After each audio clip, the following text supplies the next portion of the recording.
Sean Q here. I am so excited to be live with you today. Happy Friday. I am Sean Q, your high ticket sales coach, digital launch strategist, and AI specialist. And I am so excited to be here with you live. If you're with us live, go to put hashtag live on the in the comments below. If you're on the rerun, go to put hashtag rerun below. Thank you so much for spending time with us today. Listen. I don't know about you, but as a high achiever, I have experienced burnout 2 times in my entrepreneurial career. And it is wildly difficult when you experience burnout. There was one time, I think it was in 2019, and I just dropped everything. I just stopped talking to everybody. I didn't respond to messages. I didn't respond to YouTube direct messages. I didn't respond to emails. I didn't respond to nobody. I was burned out and overwhelmed, and I absolutely had no idea how to recover.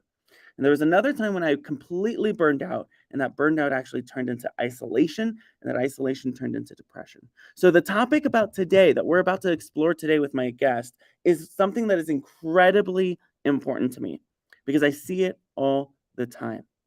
Let's go ahead and bring up our guest. Let me tell you a little bit about Sophia. So, Sophia is an emotional wealth retreat host. She does these incredible retreats in Greece and has an incredible natural and unique ability to pull out people's greatness, to reveal that greatness in them, and to help them navigate and explore the tension of high achievement, the tension and the tension of growth, the tension of being the best. Oftentimes, we can feel so pressured to show up in a way that's not unique to ourselves. And so today I'm really excited because she herself has also experienced burnout that led to depression, that led to even more tumultuous things. So let's go ahead and give a huge round of applause to Sophia. Sophia! Hey, I'm so excited you're here. so am I. And I'm so grateful that I'm here. Oh my gosh. Okay, so tell me a little bit about why you personally experienced burnout, what that looked like for you, and how you recovered. Ooh, okay. So, because it's happened a few times, I'm going to go with the most recent experience of it, which was 6 years ago. Okay. Because at the time, I was officially, an entrepreneur. I had a very booming private practice because I'm a counselor, a life coach. I now call myself a mental health strategist or an emotional wealth strategist, But at the end of the day, my training was in psychotherapy. And so when I had my private practice and I was building my business, I had a lot going on. And including a few other major life transitions. Like while I was planning a big fat Greek wedding, I was looking for a place to live with my future husband at the time. So I was transitioning, leaving my family's home, going into this apartment, adjusting to that while again putting on, I don't even want to call it a big fat Greek wedding, a big fat production, okay, because that's really what that was. Seeing quite a bit of clients, had a waiting list, had different contracts sending me more clients, just beautiful things, really. I remember I was even doing another certificate, like to be like certified by the Tony Robbins program and whatnot. And my trainer was trying to turn me into Fergie by my wedding day. So now I didn't typically work out on a regular basis, but suddenly working out at that level, that was definitely a little bit too much. So all of that, all of those transitions and a shortage of self-love, okay, all of that combined with a shortage of self-love nearly killed me. I had been burning out, but I don't know. I no longer live in North America. Like I'm born and raised in Montreal, and now I live in Greece the last 3 years. But I can accurately say that North America could be a little bit of a pressure cooker. And when you're burning out, very often it's like, well, it doesn't matter, keep going. You got goals to crush. And sleepless nights, very much a thing in one's entrepreneurial journey or in many professions, really. So I just kept pushing and pushing and pushing. And I had quite a few goals I wanted to attain before that year was over as well. So I was driven, I would say, even more by financial goals at that point. And like I keep saying, without emotional wealth, though, financial wealth is worthless because given I was burning out and given I pushed through, like I went on my honeymoon, exhausted myself even more. I say exhausted because I didn't exactly go next door. Like I flew to the other side of the world. So the travel was exhausting as well. Felt the need to do it all and didn't listen to my needs either on the honeymoon. I Mm. realized that my husband wasn't into the beach and relaxation as much as I was. And then suddenly found myself having a tour guide taking us everywhere. But I essentially did what I had been doing for some time, which was ignore my needs, right? And prioritize the needs of someone else. And so that's just it. The more we don't live aligned with our needs, right? The more we ignore them and live out of alignment with them, that disequilibrium, that's what brings about a lot of stress and overwhelm and burnout and more frustration and eventually Mm. depression. So that's exactly what was happening with me. I was living out of alignment with what my needs were in that time. And that's why I say, I was experiencing a shortage of self love, because for me, self love is prioritizing your own needs and learning to make decisions and live aligned with them. So I was definitely lacking in that area. Mm. And yeah, I crossed over into depression in no time. Came back from our honeymoon. My husband got injured, needed surgery. Just the overwhelm of getting back into my practice, trying to catch up with all my notes, not realizing that it's okay to still put some things aside. And yeah, I crossed over. And before you knew it, I was out for 13 months. I had to shut down my business. I had to let go of all those clients. I had to let go of that waiting list. I had to kind of disappear on social media after you know, I wouldn't even say strategically building a following at the time. Like the algorithm wasn't a savage, so it was Mm. just booming suddenly, and like, whoop, everything just stopped.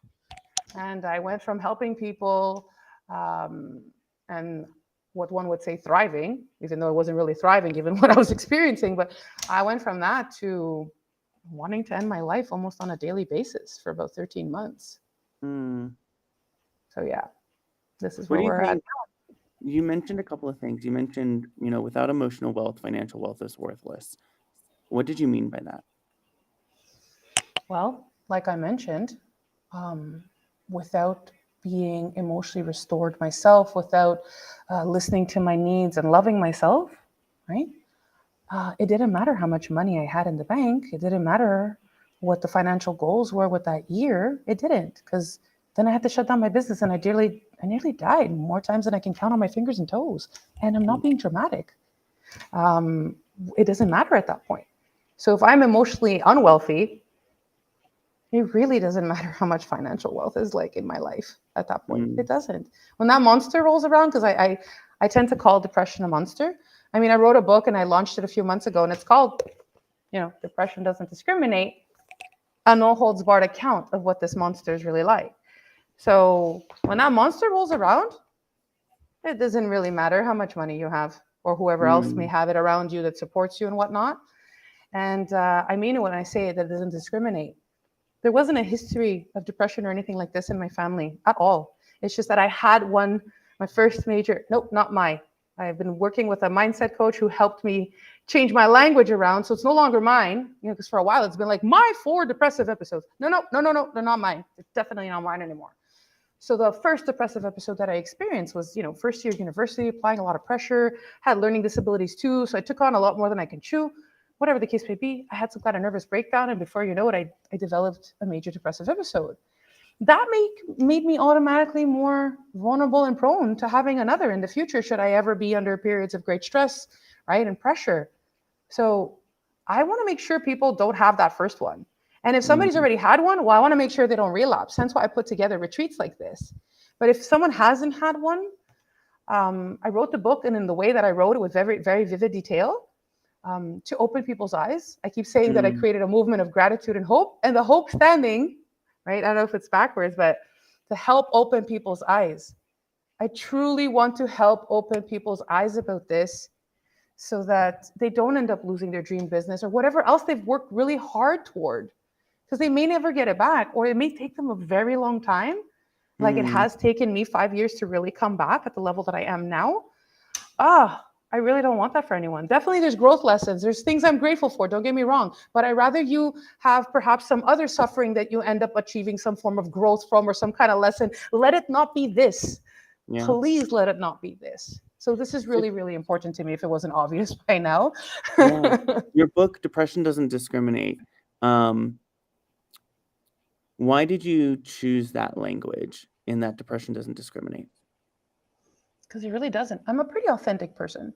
Like I've never had a hard time sharing about this. I have a gift to be so open about this, right? So while a lot of people are suffering in silence, and due to an existing stigma and whatnot, where they're holding back and they're not sharing because they feel guilty or ashamed, from the very first time that I had that first episode, right, when I came back to university 6 months later, and I was in a class, it was like the sociology of crime, I think, and at some point there's the correlation between mental illness and crime. So they're talking about depression, and somebody's like giving a real textbook explanation about Mm, depression, and I just kind of like didn't hesitate to raise my hand.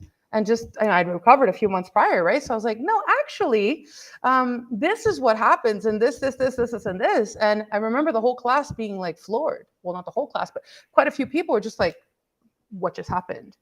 And even the mm, professor asked me to come see him in his office hours later and commended me on my bravery for mm, having opened up in the class earlier. And I was like, what? That took, like, it didn't take bravery. At least it didn't seem like it took bravery for me to just come out and be like, hey, no. You got it all wrong, right? So clearly, authenticity is a very big value of mine. And I exude it quite a bit. It just comes mm. through, so it's flat out, straight up real talk. It just doesn't discriminate. So that's why the title was like, I need you to know, whoever you are, you may not be paying attention to your needs, and you may think you're invincible to this, but no matter age, sex, religion, socioeconomic status, ethnicity, whatever, it doesn't matter. It just doesn't discriminate. And I want people to know that. And hence why it's even so loud. Like I could be sitting at a cafe by the beach here in Crete, and I'll just have it on the edge. And from a mile away, people will notice this and approach Yeah. me. And the goal is to normalize the conversation. So that's why I Mm, even made it this loud. Like I'm not ashamed to have this book on a table for people to start a conversation with me. And ideally, I would like for people to do the same. Buy the book, read it, know that it's not. Sometimes people mistaken it and think that, oh, this is a book for people with depression. And I'm like, mm-mm. I mean, it could be like maybe the fourth bullet says that it could be for someone who currently is experiencing it and, would need some encouragement and hope because you see that I've come out on the other side. But primarily, it's for someone who doesn't have any form of depression yet seeks to understand and cares to listen. mm, Right. So, like, this could be valuable for anyone to just grab it, have it on your coffee table. yeah. So, someone walks in. Imagine you having guests come over, but like you run in to prepare something, and then they're just sitting there and they're noticing this book on your table, and they're like, "Whoa, what's going on with Sean?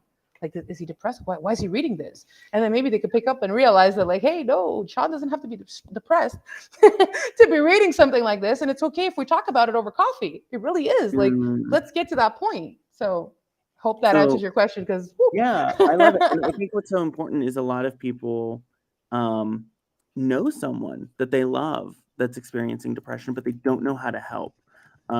And I think this is such a great opportunity to really step into the world of someone who is experiencing depression and gives them permission to approach the topic that is so taboo.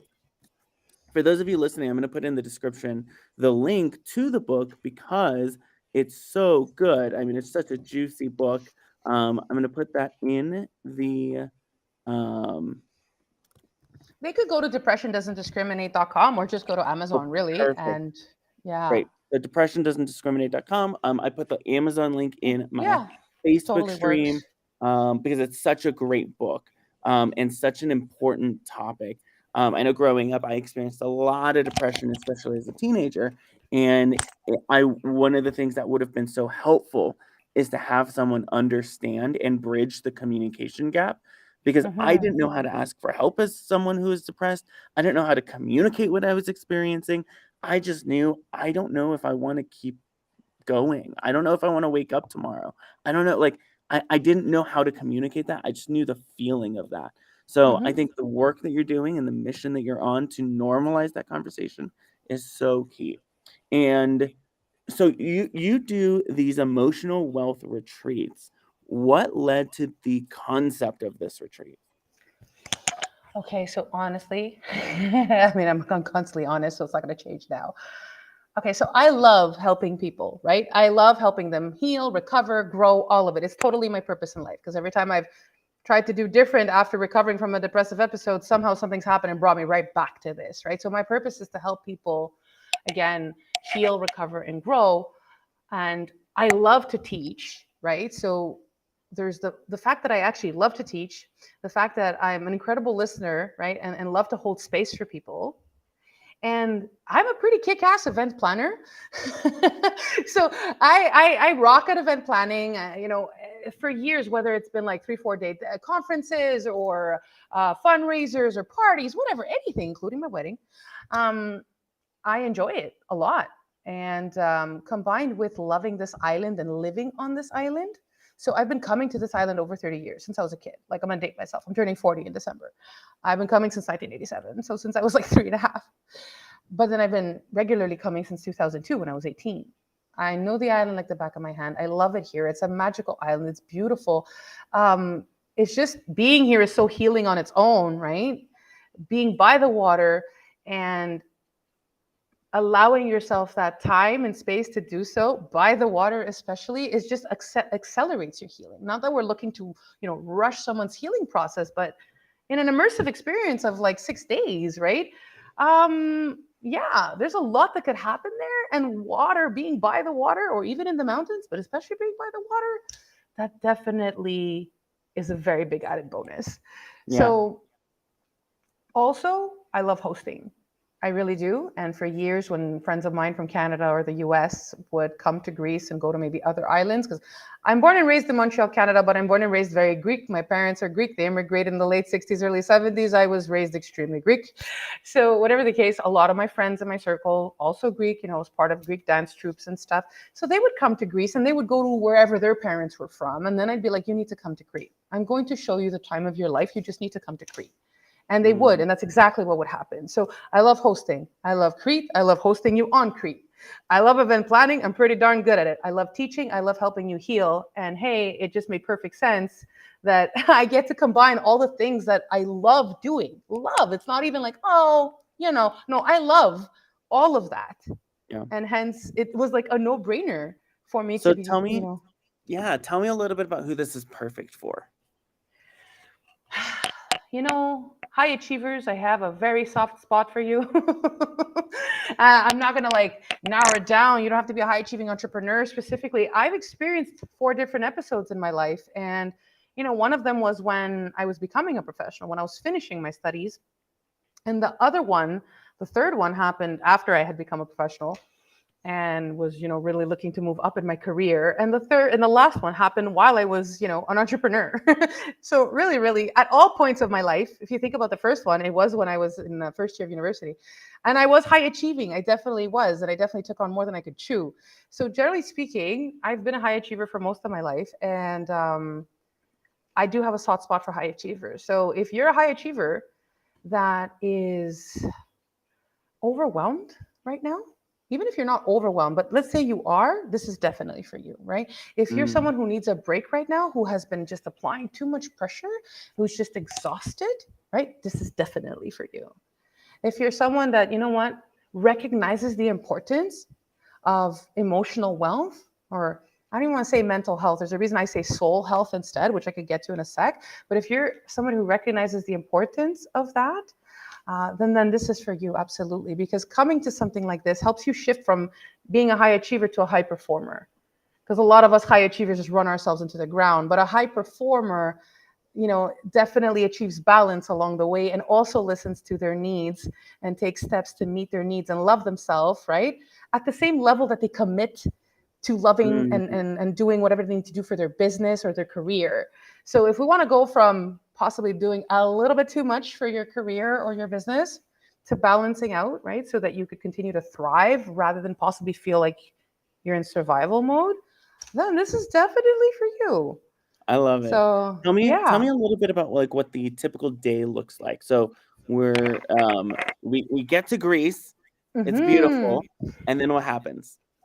Well, let's just say that from the moment you land to the moment that it's time to go back to the airport, you don't have to think of anything, right? So Mm, it's all included. Like minus the flight.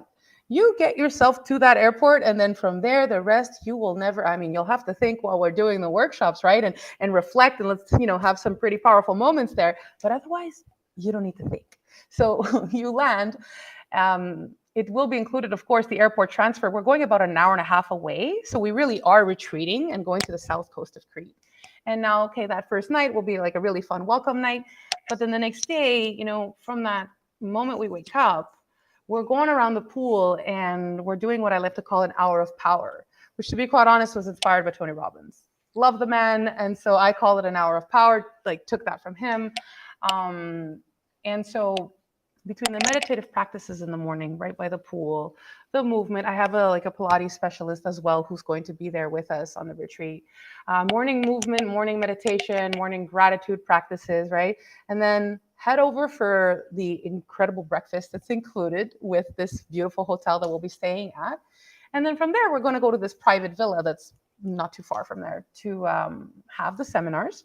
And we're looking at empowering workshops. There's group coaching. So if I just look at one day, right, rather than talk about it in general, from the time that we've had breakfast, we head over to the villa. There will be a workshop at that point, an experiential one. So whatever it is, it's not just me talking and teaching. We're going to put things into practice in that very moment. There will be time to reflect, right, to really integrate what it is that you've learned. Then there will be an incredible lunch by the private chef that will be at the villa, right, who will be cooking for us. And from there, we'll have a little bit of a break by the pool. And then before you know it, we'll have another group coaching session. All this will typically happen until maybe 3 o'clock. And then after 3, we're going every single day. We'll be going to a different exquisite beach that is only accessible by boat. So there's wonderful beaches on the south coast of Crete that you cannot get to unless you go by private boat, or there are the boats that are for all the tourists. But we will have a private boat taking us to all these places. And from there, we'll be having an incredible supper from one of the local restaurants every night that's near those beaches. Then we'll come back home. We'll have some downtime by the pool, some more meditation just before bed, and then carry on to the next day. So this one's a little short, right? It's 6 days, 5 nights. Really, if you think about it, by the time you come in, there's right in the middle of it, there's going to be a full day excursion, actually. So there's going to be one day where we're going to wake up and there's going to be a private boat that's going to take us to very many different beaches that, again, we wouldn't otherwise be able to access. And yeah, overall, So good. definitely for, the food, whew, I tried it all. So it's not like, oh, we're going to go somewhere by chance here and try the restaurant. No, I've definitely slept in a hotel, felt the bed. It's incredible. Had the breakfast, have eaten from the private chef's hands, have eaten at all the restaurants we'll be going to, and have pretty much gone to all the beaches minus one that's part of the excursion. So yeah, I love it. that's So good. So yeah. I'm going to share my screen so everyone kind of get an idea of these incredible pictures that you have here. So I'm just going to kind of zoom in. I mean, this is such a beautiful location, beautiful rooms, beautiful beaches, and just beautiful spaces. And it's pretty incredible. And so it's in 71 days, which is coming up soon. This food looks delicious, by the way. Oh, go to But the look beach. at these Yeah, beautiful just photos of scroll. this Yeah, there incredible you food. go. Yeah. That's pretty much, yeah, that's. So for those who want to, I mean, a lot of the information is already on the site, but basically it'll be in Sophia, Crete. Sophia is Sfakia. It's the south of Crete, like I said, and it's about an hour and a half away. So we're definitely going to be retreating. We're not going to be I in the love hustle and it. bustle. Yeah. So good. And what I was going So to say good. Now was, here's what's really oh, cool is Sophia, you are offering 15% off up mhm, until I believe Monday. Is that yeah. right? hmm Okay, so how Not would you only 50%, not only 15% off. So 50% off plus 2 extra nights at that lovely hotel that will include your breakfast and an extra private excursion. So after the retreat is over, if you'd like to stay a little longer and not rush back and whatnot, well, there will be 2 additional nights for you at that very lovely hotel. Again, you don't have to think much past those 2 extra nights, right? And another lovely private boat excursion that will take us to this small little island that's 45 minutes away and officially the southernest tip of Europe. Yeah. So yeah, that's pretty much, if people sign up by Monday 3:16 p.m. Pacific, And I could always share a little bit about why 316 specifically. But Monday, 316 Pacific, if you go to the site, the link that Sean's going to drop, and then you put in the coupon section 15 off, then that'll automatically discount the take off 15%, and you will be included in those extra nights and that extra excursion. I love it. So good. So I just put the link in the chat. I'm also putting it on screen so you can see it.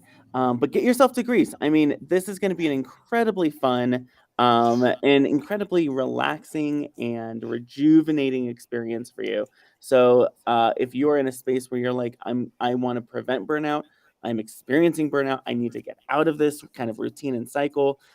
Sophia is incredibly gifted at supporting and hosting you.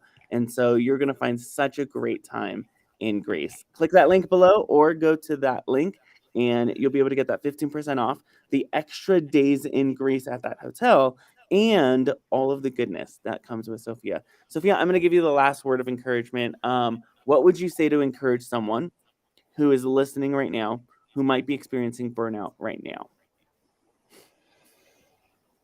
I'll tell them that life is too short to be and feel anything else but alive. So come join us to make sure you start living your life in this way. So good. So good. Sophia, thank you so much for joining us. This was such a fun experience. Now, for those of you who are listening and you're like, I kind of want to get to Greece, click that link, get all the details, have a conversation with Sophia. If you're like, I need a one-on-one, Sophia will more than likely, more than happily hop on a one-on-one with you to explore whether this is a good fit for you. If you're looking to get out and just find an opportunity to see a shift in your life, click that link, get yourself to Greece, and we'll see you there. I'm Sean Q, your high ticket sales coach, and I'll see you next time.